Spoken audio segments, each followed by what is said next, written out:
चेतन सिंह आप सभी का इस YouTube चैनल एडवर्बर पर स्वागत करता हूं। आज 12th फिजिक्स में हम लोग पढ़ेंगे वैद्युत क्षेत्र के रेखीय समाकल के रूप में वैद्युत क्षेत्र के रेखीय समाकल के रूप में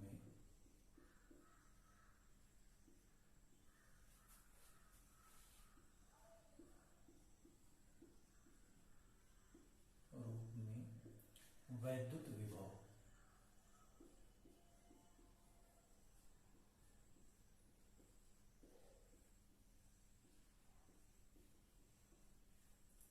वैद्युत विभव के बारे में हम लोगों ने पढ़ लिया है कि वैद्युत विभव क्या होता है।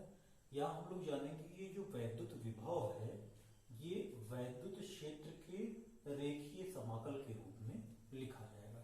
ये कैसे होगा आइए हम लोग देखते हैं। मान लेते हैं कि कोई भी बिंदु आवेश ये Q0 इस A बिंदु से इस B बिंदु तक लाया जा रहा है। A बिंदु से B बिंदु तक ये लाया जा रहा है। कौन सा आवेश है ये Q0 कोई भी आवेश है। मान लिया कि एक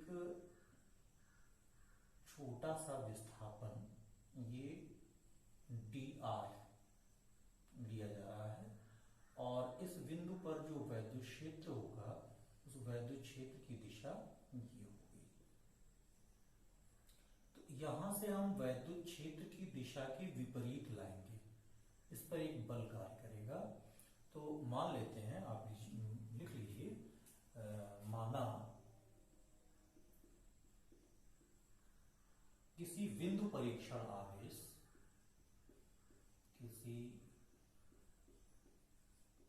बिंदु परीक्षण आवेश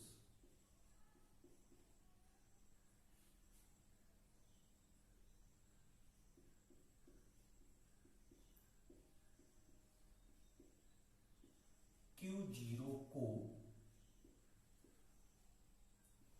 वैद्युत क्षेत्र के विपरीत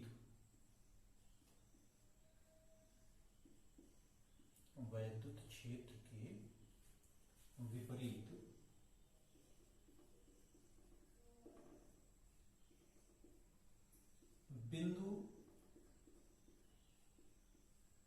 A से B तक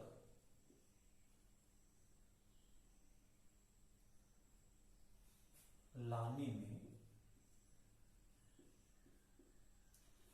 अब हम क्या है कि A से B तक इसको ला रहे हैं, तो इस लाने में वैद्युत क्षेत्र के विपरीत हम ला रहे हैं, तो इस पर लगने वाला बल क्या होगा।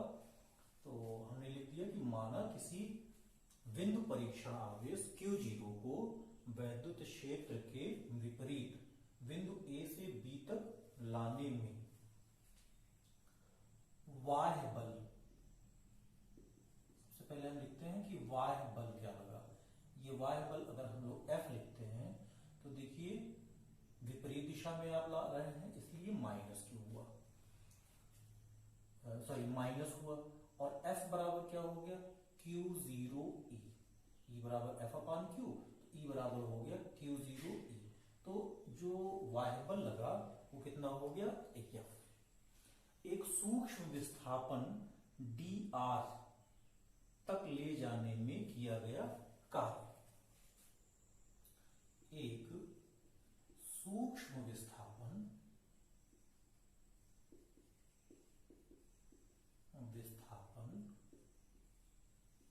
dr तक ले जाने में किया गया कार्य। तो ये किया गया कार्य, ये हम अगर dw से लिखते हैं, ये अदिश राशि है, तो कार्य बराबर बल गुणे विस्थापन, ये आपका बल हो गया F, और एक अनंत सूक्ष्म विस्थापन हमने dr लिया, तो F डॉट dr हो गया। इसे भी हम सदिश के रूप में ऐसे लिख सकते हैं। तो किया गया कार्य जो हो गया वो एफ डॉट डी आर हो गया। अब यहां हम देख सकते हैं एफ की जगह पे हम क्या लिख सकते हैं, minus Q zero E dot D are, हम ऐसे भी लिख सकते हैं। ये डॉट प्रोडक्ट आपका फिर ये स्केलर हो जाएगा, ये हमें मालूम है। अब आप देखिए ए से बी तक लाने में किया गया कार्य क्या होगा, इसका इंटीग्रेशन कर दिया जाए। क्यू जीरो आवेश को, क्यू जीरो आवेश को ए से बी तक लाने में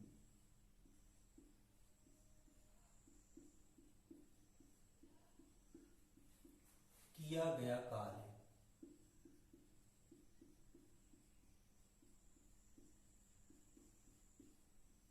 ये किया गया कार्य आपका W है।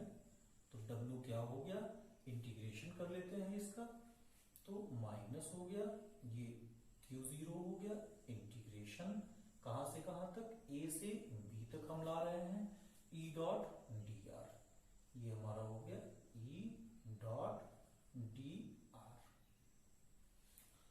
अच्छा अब आप देखिए कि W बाई क्यू जीरो, ये किया गया कार्य जो है ये W और बाई हम Q0 अगर लिखते हैं तो ये हो गया minus integration A to B E dot D R हो गया।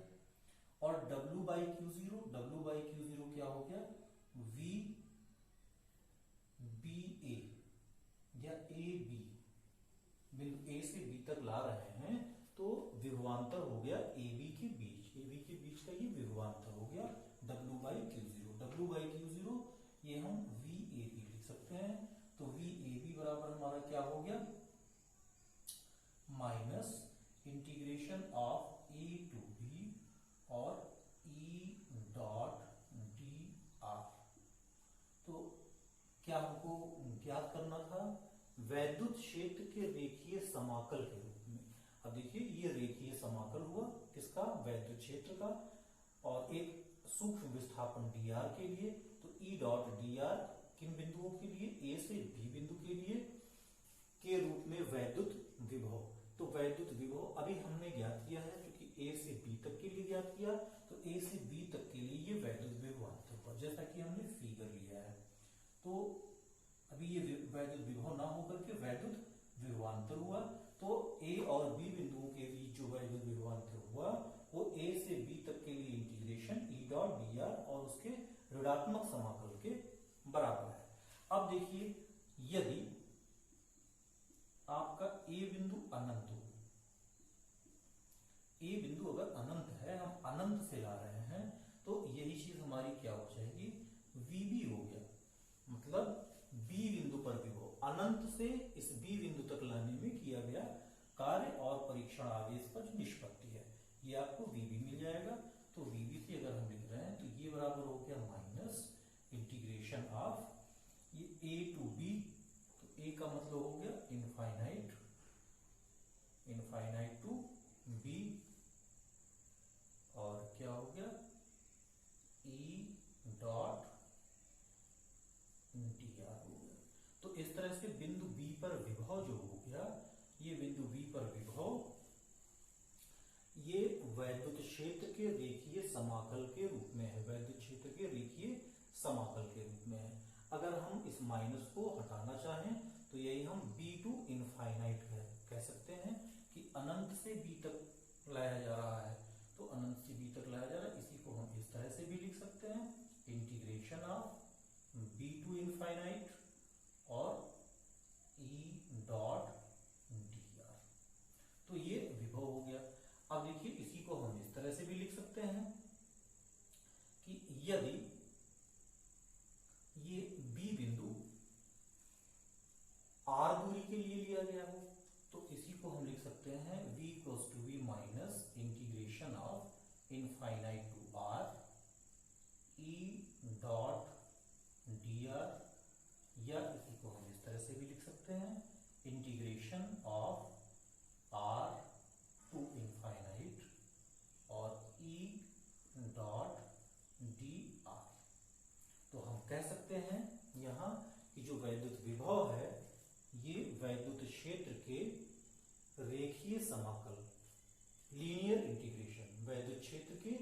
रेखीय समाकल के रूप में हम वैद्युत विभव को लिख सकते हैं। तो मुख्य चीज हमारा क्या जानना था? मुख्य चीज हमारा यही जानना है कि v की जो वैल्यू है ये integration of E dot D are है, और ई डॉट डी आर उसके बाद जो लिमिट आपको दिया गया हो इनफाइनाइट टू जो भी बिंदु आपको दिया गया हो, तो माइनस साइन रखेंगे और इनफाइनाइट टू आर, या बी बिंदु तक लाना है तो इनफाइनाइट टू बी, और अगर दो बिंदुओं के बीच में है ए और बी तो हम integration minus linear integration of A to B E dot D R ये लेते हैं। आइए हम लोग देखते हैं कि वैद्युत क्षेत्र संरक्षी है।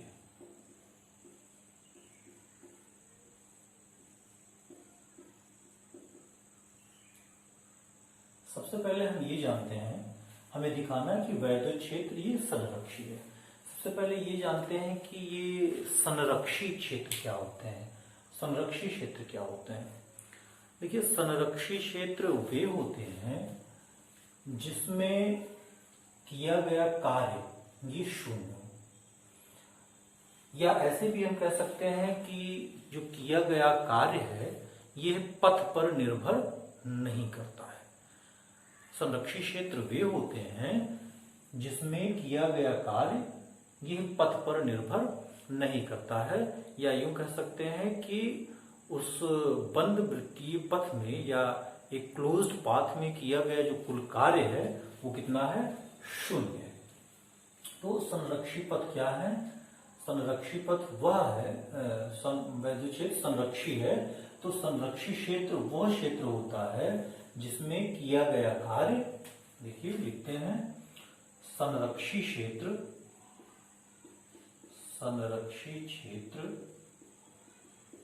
वह है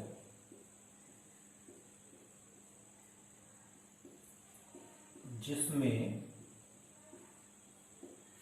किया गया कार्य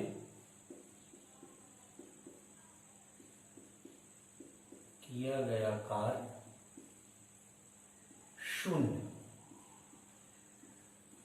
एक चीज ये हो गया कि संरक्षी क्षेत्र वह है कि जिसमें किया गया कार्य शून्य हो, या ऐसा भी हम कह सकते हैं, या जिसमें किया गया कार्य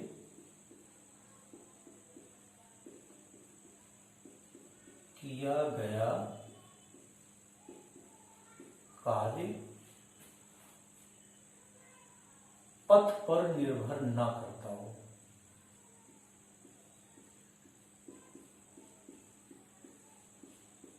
पथ पर निर्भर ना करता हो, इसका मतलब क्या हुआ कि सिर्फ प्रारंभिक और अंतिम बिंदुओं पर निर्भर करे, ये पथ पर निर्भर नहीं करता है, तो ऐसे क्षेत्र को हम संरक्षित क्षेत्र कहते हैं। चलिए मान लेते हैं कि एक दो बिंदु है, एक ए बिंदु है और एक ये बी बिंदु है। इस ए बिंदु से बी बिंदु तक हम किसी वैद्युत क्षेत्र ए में ई में जाते हैं। तो मान लेते हैं कि ये बी बिंदु से होते हुए हम जा रहे हैं और सी बिंदु तक जाते हैं। ये ए से बी बिंदु से होते हुए सी बिंदु तक जाते हैं, फिर सी बिंदु से उसी वैद्युत क्षेत्र ई में इस डी पथ से होते हुए वापस ए बिंदु तक आते हैं। इस बी बिंदु पर कोई भी क्यू आवेश को ले जाते हैं, क्यू आवेश को ए से बी तक होते हुए सी, फिर डी से होते हुए ए तक लाते हैं, और यहाँ जो वैद्युत क्षेत्र है वो वैद्युत क्षेत्र हम ले रहे हैं कि ये ई वैद्युत क्षेत्र में क्यू आवेश को ए से बी सी डी तथा पुनः ए तक लाते हैं। अब देखिए, इस तरह से लाने में किया गया कार्य ये क्या हुआ? किसी वैद्युत क्षेत्र ई में, किसी वैद्युत क्षेत्र ई में क्यू आवेश को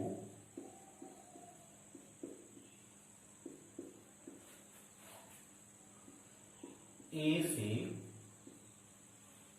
बी सी डी होते हुए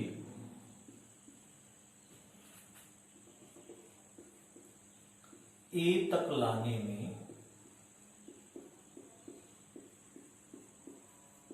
किया गया कार्य। अब आइए देखते हैं कि ये किया गया कार्य क्या है। किसी वैद्युत क्षेत्र ई में, ये ई वैद्युत क्षेत्र पे क्यू आवेश को ए से बी फिर सी फिर डी तक ले जाकर के पुनः ए तक वापस लाते हैं। तो वापस ए तक लाने में किया गया कार्य, ये किया गया कार्य अगर हम W A B C D A लिखते हैं तो ये एक्चुअली कितना होना चाहिए।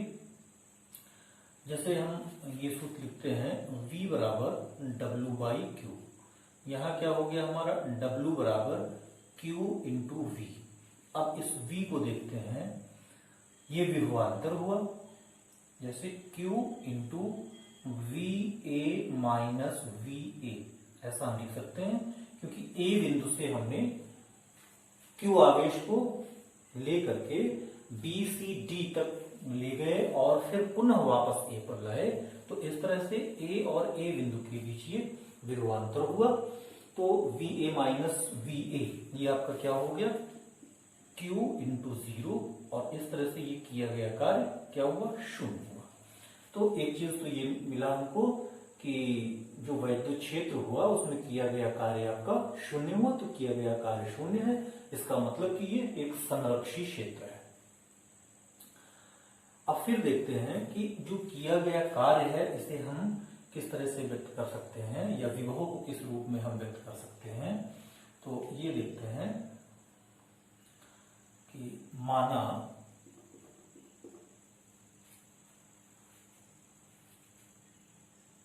Q को एक सूक्ष्म विस्थापन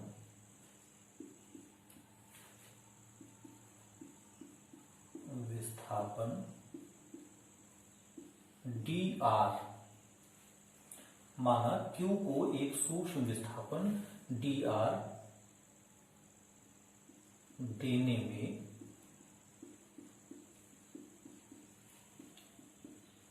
किया गया कार्य। तो कार्य क्या होगा, ये आपका dw हुआ, कार्य बराबर आपका बल गुणे विस्थापन। तो बल आपका हो गया F, और F बराबर क्या हो गया Q इंटू ई। तो Q इंटू ई हो गया आपका, और एक सूक्ष्म विस्थापन dr दिया जा रहा है तो ये dr हो गया। तो किया गया कार्य क्या हो गया, Q को एक सूक्ष्म विस्थापन dr देने में किया गया कार्य dw बराबर ये क्या हो गया बल गुणे विस्थापन, तो Q E डॉट dr। अब देखते हैं इस तरह से आपका कुल किया गया कार्य क्या होगा, इस पूरे पथ में किया गया कार्य। तो ये हम देखते हैं कि W A B C D A एक पूरे बंद पथ में किया गया कार्य, जो A B C D A ये किया गया कार्य क्या होगा, integration of the closed path, ये पूरे क्लोज्ड पाथ का इंटीग्रेशन क्या हो गया Q E डॉट dr। अच्छा, और हम लोग यहां क्या देख रहे हैं, अगर इसको हम एक समीकरण ले लेते हैं तो समीकरण 1 से W A B C D A ये आपको 0 मिला है। हम इसे समीकरण 1 ले लेते हैं और इसे समीकरण 2 ले लेते हैं।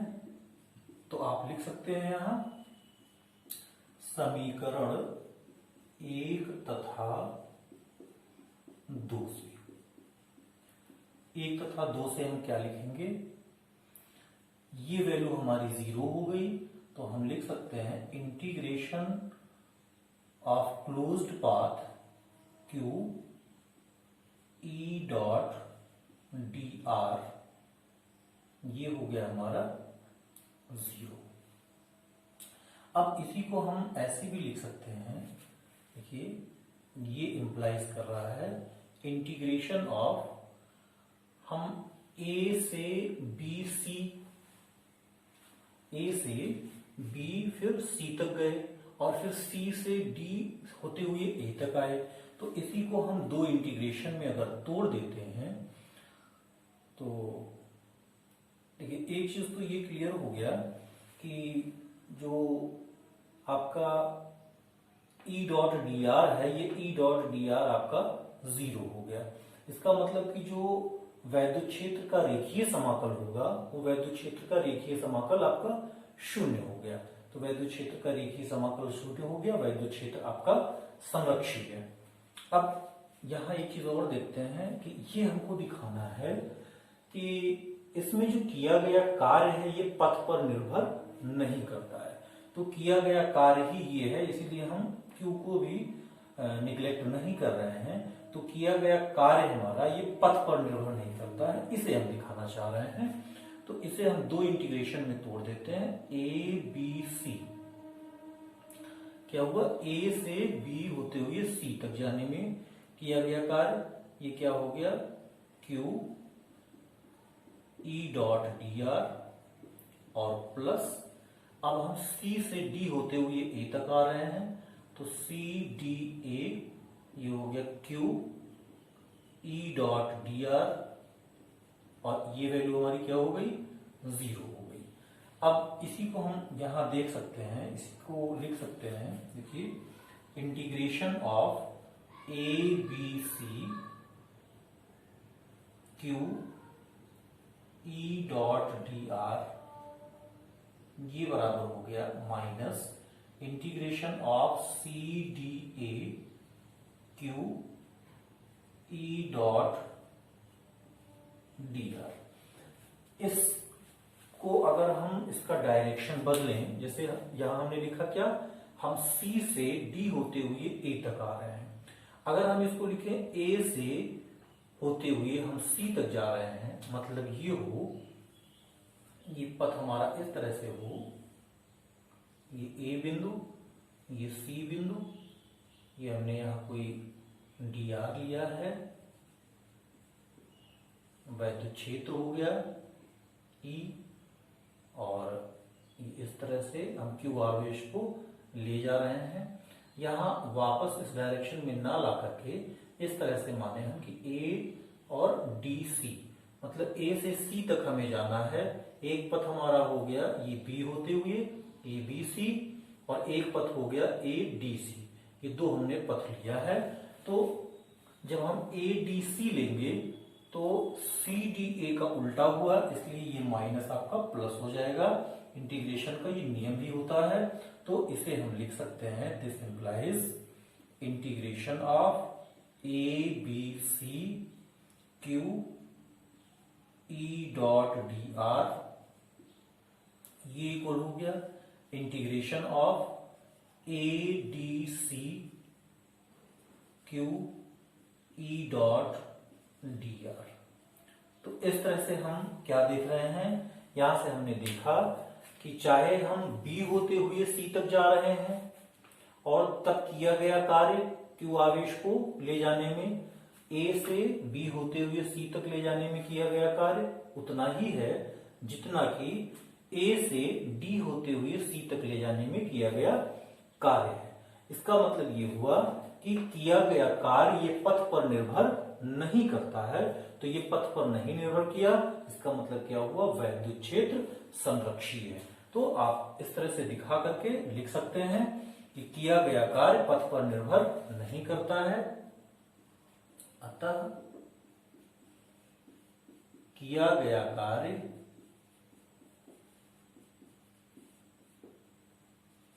पथ पर निर्भर नहीं करता है, इसलिए वैद्युत क्षेत्र संरक्षी है।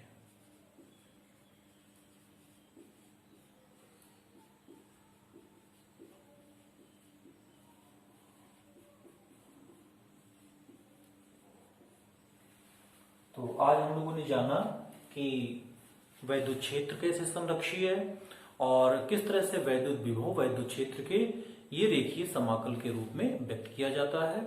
तो अगले अंक में, अगले वीडियो में हम लोग देखेंगे कि बिंदु आवेश के कारण वैद्युत विभव क्या होता है। धन्यवाद।